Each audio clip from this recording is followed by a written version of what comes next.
Friends, आज मैं आपके लिए लाई हूँ एक बहुत इम्पॉर्टेंट टॉपिक जो कि 10th क्लास का और 11th-12th में भी आपको बहुत काम आने वाला है। और सबसे बड़ी बात कि ये 2 चैप्टर में कवर करेगा। 2 चैप्टर में ये इसका पोर्शन है इलेक्ट्रोवैलेंट और कोवैलेंट बॉन्ड। ये आपको मेटल्स एंड नॉन मेटल्स का भी पोर्शन है, प्लस आपका जो ऑर्गेनिक केमिस्ट्री और कार्बन कंपाउंड वाला चैप्टर है उसमें भी काम आएगा। So first of all we will understand what is bond formation। हम बहुत जनरल टर्म में यदि बात करें तो हम बोलते हैं ना कि हमारी इसके साथ बॉन्डिंग है, इसके साथ हमारी बॉन्डिंग नहीं है। तो what is the meaning of that bond? Bond means interaction, bond means compatibility, है ना, कि किसके साथ हम कितने ज़्यादा फ्लेक्सिबल हैं, कितने ज़्यादा फ्री हैं, या किसके साथ हमारी जो पेयरिंग है वो प्रॉपर है। कि हम फ्रेंडशिप भी आप देखोगे उनके साथ ही करते हैं हम जिनके साथ हमारी बॉन्डिंग बनती है। यदि बॉन्डिंग नहीं बन रही तो हम उनके साथ फ्रेंडशिप नहीं कर सकते हैं। तो the same thing happens with compounds also, कि जितने भी एलिमेंट्स हैं वो कोई भी कंपाउंड बनाते हैं तभी जब उनकी बॉन्डिंग होती है किसी अदर एलिमेंट के साथ। कि आपने 9th क्लास में पढ़ा होगा फॉर्मेशन ऑफ आयन्स, तो उसमें आपने देखा होगा कि भाई आयन्स कैटायन और एनायन बनते हैं और जो कंपाउंड बनता है वो हमेशा उन्हीं 2 एलिमेंट्स के बीच में बनता है जिनको एक दूसरे से कोई उनका बॉन्ड फॉर्म, कि दोनों के जब आउटर मोस्ट शेल इनकम्प्लीट होते हैं या दोनों को इलेक्ट्रॉन्स की ज़रूरत होती है तभी वो जाके बॉन्ड फॉर्म कर देते हैं। कि यदि हम बात करें इनर्ट गैसेस की, है ना, तो दे आर कि यदि 0 ग्रुप के एलिमेंट्स की बात करें, helium, neon, xenon, argon, krypton, तो they all are inert gases, they are non reactive. Why? Because their outer most shell is complete, कि उनको इलेक्ट्रॉन्स लेने और देने की ज़रूरत नहीं है, उनको बॉन्ड फॉर्म करने की ज़रूरत नहीं है, उनको कंपाउंड बनाने की ज़रूरत नहीं है। Why? Because they are already stable. ये ज़रूरत कब पड़ती है? जब स्टेबल ना हो, जब स्टेबिलिटी ना हो। तो बॉन्ड भी 2 तरीके का फॉर्म होता है, कि आपने भी देखा होगा फ्रेंडशिप में 2 तरीके की बॉन्डिंग चलती है। कि सपोज़ कि भाई किसी के हमारे फ्रेंड के पास कुछ नहीं है तो हम बोल देंगे कि हाँ भाई तू ले ले, या तुम मुझे पेंसिल दे दो मैं तुम्हें शार्पनर दे दूँ, है ना। या यदि दोनों के पास सिंगल ही है तो हम क्या बोलेंगे? वी विल शेयर इट, है ना। शेयरिंग, सबसे ज़्यादा हम शेयरिंग जो सीखते हैं वो फ्रेंडशिप में ही सीखते हैं, उसके बाद फैमिली में, कजिन्स में, भाई बहनों के बीच। तो कि इट इज़ जस्ट लाइक यदि हम हमारी सोशल लाइफ के बारे में बात करें या फिर हम केमिस्ट्री की बात करें, bond formation is same everywhere. So today we will talk about 2 types of bond, that is covalent bond and electrovalent bond.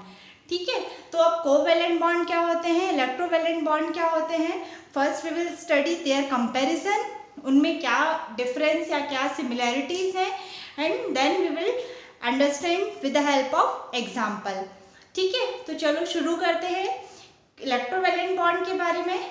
सबसे पहली बात, this type of bond are formed by give and take of electrons. कि ये bond कब बनते हैं?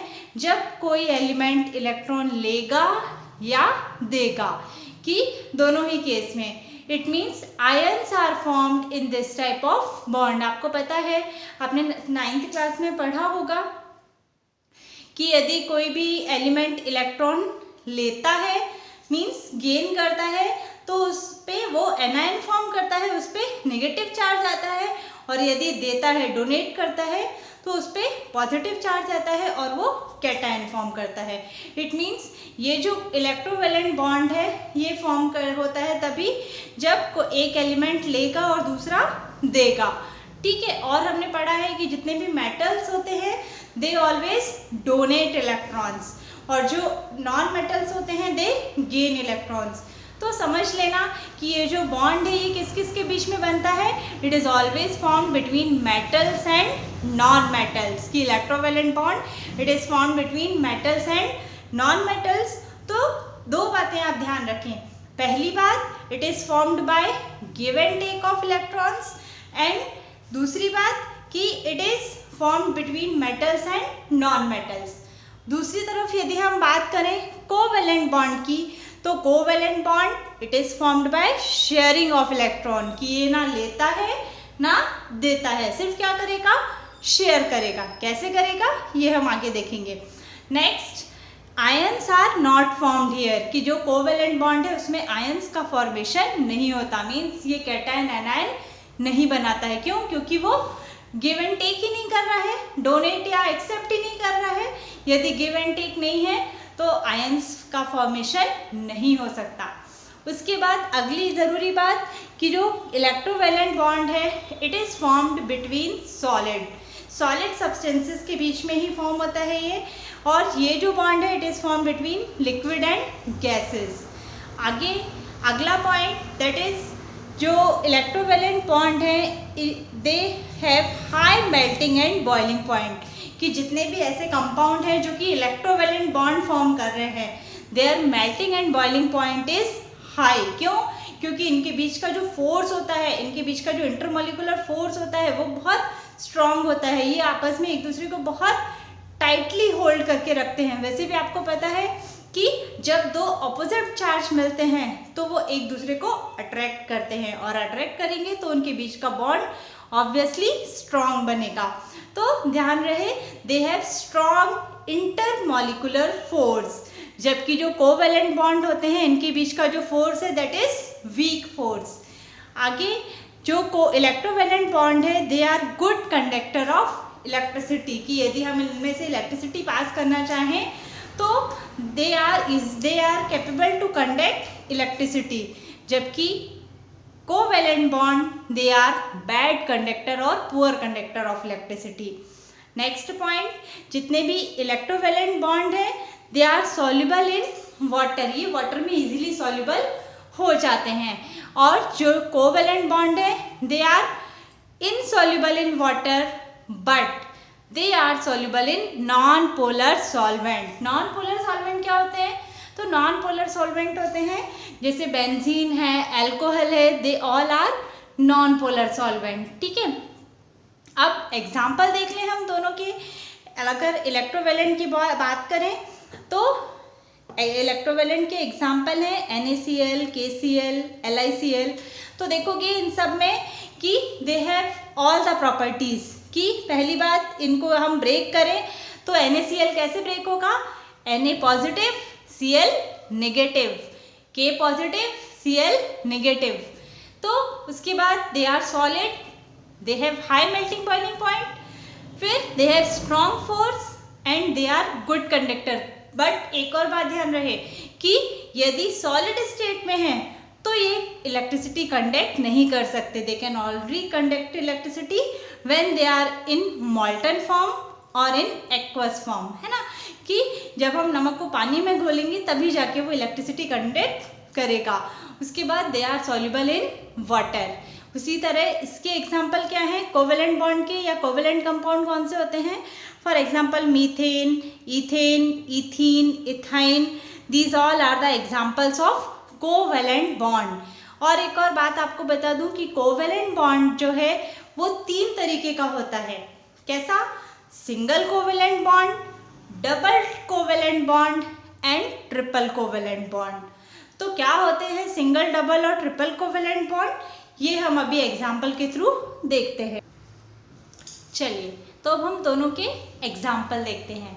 अच्छा, एक बात नोटिस की आपने कि अभी तो मैंने बोला इलेक्ट्रोवैलेंट बॉन्ड और कोवेलेंट बॉन्ड, और यहाँ पे मैंने लिख दिया आयनिक बॉन्ड फॉर्मेशन। तो अभी आयनिक बॉन्ड क्या होता है? सो डोंट गेट कंफ्यूज्ड कि जो इलेक्ट्रोवैलेंट बॉन्ड है that is also known as ionic bond. क्यों? क्योंकि मैंने पहले ही बताया था it is divided into ions, ions में ब्रेक होता है ये, therefore it is known as ionic bond, कि इलेक्ट्रोवैलेंट बॉन्ड को आयनिक बॉन्ड भी कहा जाता है। तो यदि एग्जाम में प्रॉपर्टीज पूछ ली जाए कि what are the properties of ionic bond, so don't get confused, आपको इलेक्ट्रोवैलेंट बॉन्ड की ही प्रॉपर्टीज लिखनी है। चलिए तो अब हम एग्जाम्पल के थ्रू देखते हैं कि how electrovalent bonds are formed. For example if we talk about sodium chloride means NaCl। तो NaCl सोडियम का एटॉमिक नंबर 11, इलेक्ट्रॉनिक कॉन्फ़िगरेशन 281। ठीक है, इट मीन्स इसके आउटर मोस्ट शेल में कितने इलेक्ट्रॉन है? 1 इलेक्ट्रॉन। इसे ऑक्टेट कंप्लीट करने के लिए कितने चाहिए? 7। अगर हम बात करें क्लोरीन की, तो क्लोरीन का एटॉमिक नंबर 17, इलेक्ट्रॉनिक कॉन्फ़िगरेशन 287। तो इसके आउटर मोस्ट शेल में कितने? 7 इलेक्ट्रॉन। इसे कितने चाहिए? 1 इलेक्ट्रॉन। तो भाई दोनों एक दूसरे की जो रिक्वायरमेंट है वो इजीली फुलफिल कर सकते हैं। मैंने पहले ही आपको बताया कि minimum number of electrons they can give and take, कि 7 किसी को देगा या तो उससे बेटर है एक किसी से ले ले। तो इसीलिए क्या होगा कि जो सोडियम है ये एक इसे दे देगा, तो क्या हो जाएगा, इसकी जो थर्ड शेल है वो डिसअपियर हो जाएगी और जो आउटर मोस्ट शेल है इट विल बी कंप्लीटेड, उसका ऑक्टेट कंप्लीट हो जाएगा। क्यों? क्योंकि because there will be 8 electrons in its outer most shell. और same thing happens with chlorine also, कि क्लोरीन के पास 7 थे, एक और मिल गया तो उसकी भी थर्ड शेल कंप्लीट हो गई and it will also become stable. अब क्यों इसे इलेक्ट्रोवैलेंट या आयनिक कहा गया है? क्यों? क्योंकि उन्होंने गिव एंड टेक से अपने आप को स्टेबल बनाया, गिव एंड टेक से अपना बॉन्ड फॉर्म किया। और सोडियम इसने इलेक्ट्रॉन डोनेट किया है, therefore it will form a cation, positive ion form करेगा ये। जबकि क्लोरीन इसने इलेक्ट्रॉन गेन किया है, इसीलिए ये नेगेटिव आयन या एनायन फॉर्म करेगा। Understood? So next we will take example of lithium chloride. Lithium chloride, lithium का एटॉमिक नंबर कितना होता है? 3, इलेक्ट्रॉनिक कॉन्फ़िगरेशन 2 and 1। और क्लोरीन, क्लोरीन का पता ही है आपको 17, इलेक्ट्रॉनिक कॉन्फ़िगरेशन 287। तो सेम कंडीशन हियर है ना, सेम कंडीशन आ गई कि इसके पास एक जाता है, इसके पास एक कम है, तो दोनों एक दूसरे के साथ पेयरिंग कर लेंगे, दोनों एक दूसरे के साथ बॉन्ड बना लेंगे। तो क्या हो जाएगा, इसकी सेकंड शेल डिसअपियर हो गई और फर्स्ट शेल की मैक्सिमम जो रिक्वायरमेंट है वो कितनी होती है? 2 इलेक्ट्रॉन। तो इसलिए ये कंप्लीट हो गया। और यहाँ पे क्लोरीन, इसकी थर्ड शेल कंप्लीट हो गई कि आउटर मोस्ट शेल में 8 इलेक्ट्रॉन्स आ गए। तो इस तरीके से ये कंपाउंड बना लेगा लिथियम क्लोराइड। और जैसा कि मैंने बताया था, इसने भी इलेक्ट्रॉन डोनेट किया है, so lithium will form cation and chlorine will form anion. और उसके भी अलावा आपने मेटल्स नॉन मेटल्स में पढ़ा ही है कि जितने भी मेटल्स हैं they always form cations and non metals always form anion. Next is covalent bond formation. तो जैसे मैंने आपको बताया कि कोवैलेंट बॉन्ड 3 टाइप्स के होते हैं, single covalent, double covalent and triple covalent. तो single covalent means single bond, double covalent means 2 elements के बीच में या 2 एटम्स के बीच में डबल बॉन्ड रहेगा और यहाँ पे उनके बीच में ट्रिपल बॉन्ड रहेगा। ठीक है, अब एक और बात ध्यान रखने वाली है कि single covalent bond means they will share 1 pair of electron, means 2 electron वो शेयर करेंगे। जबकि double covalent bond means they will share 2 pair of electron, means 4 electron वो शेयर करेंगे। और triple bond means they will share 3 pair of electron, means 6 electrons वो share करेंगे। ठीक है, अब आगे हम एग्जाम्पल लें यदि, तो सबसे पहला एग्जाम्पल इथेन मीन्स C2H6, उसे आप स्ट्रक्चर के फॉर्म में ऐसे देख सकते हैं, C2H6 मीन्स 2 कार्बन और 6 हाइड्रोजन के बीच में ये बॉन्ड फॉर्म करेगा। उसके बाद अगला दैट इज इथीन। इथीन, इन मतलब double bond, it means C2H4 है ना, ये डबल बॉन्ड है, it means they will share 4 pair of electrons. और next is ethyne. Ethyne means acetylene, means its formula is C2H2, means 2 carbon और 2 hydrogen, but इनके बीच में ट्रिपल बॉन्ड है, means they will share 3 pair of electron. अब ये थोड़ा complicated हो जाएगा, Y? Because you have not studied about organic compound. अभी आपने ऑर्गेनिक कंपाउंड्स के बारे में नहीं पढ़ा है, तो इसकी डिटेल मैं आपको ऑर्गेनिक कंपाउंड वाले चैप्टर में समझाऊंगी।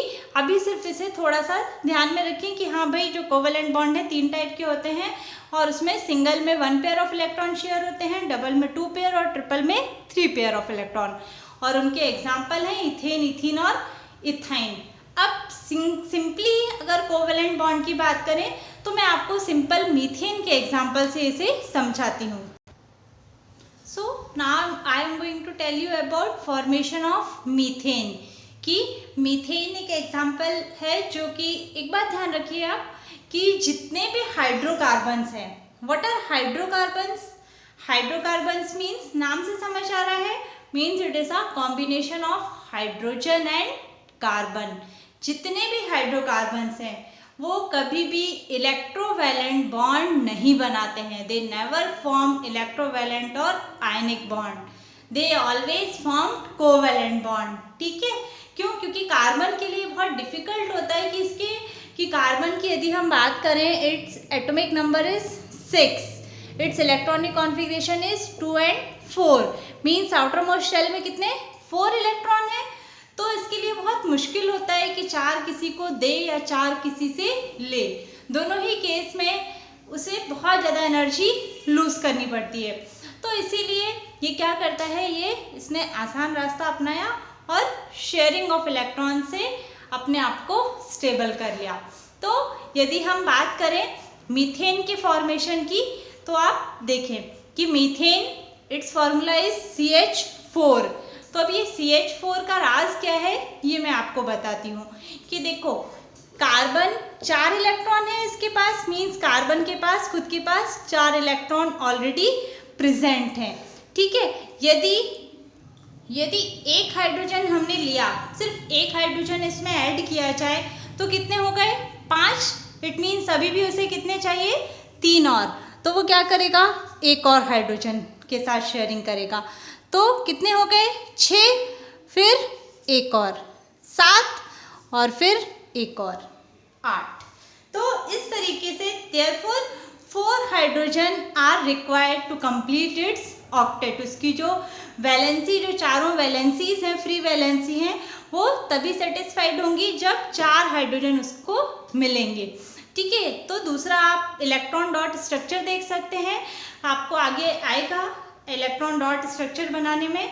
तो ये इस तरीके का इलेक्ट्रॉन डॉट स्ट्रक्चर होता है कि जो मेन एलिमेंट है वो सेंटर में, और यदि 4 हाइड्रोजन, 4 अदर एटम्स जुड़े हुए हैं तो आप उनको चारों कॉर्नर्स पे लगा सकते हैं। एक डॉट, एक क्रॉस ये बताता है कि एक जो है वो कार्बन का है और दूसरा वो शेयर कर रहा है हाइड्रोजन के साथ। सो इस तरीके से जितने भी हाइड्रोकार्बन है दे फॉर्म कोवैलेंट बॉन्ड। वो सिंगल बॉन्ड भी बनाते हैं, डबल भी बनाते हैं और ट्रिपल भी बनाते हैं। इनकी डिटेल्स हम आगे ऑर्गेनिक कंपाउंड या कार्बन कंपाउंड वाले चैप्टर में पढ़ेंगे। So I hope you have understood about covalent and electrovalent bond formation. So again and again I am telling, don't forget to subscribe IMSC channel. Bye.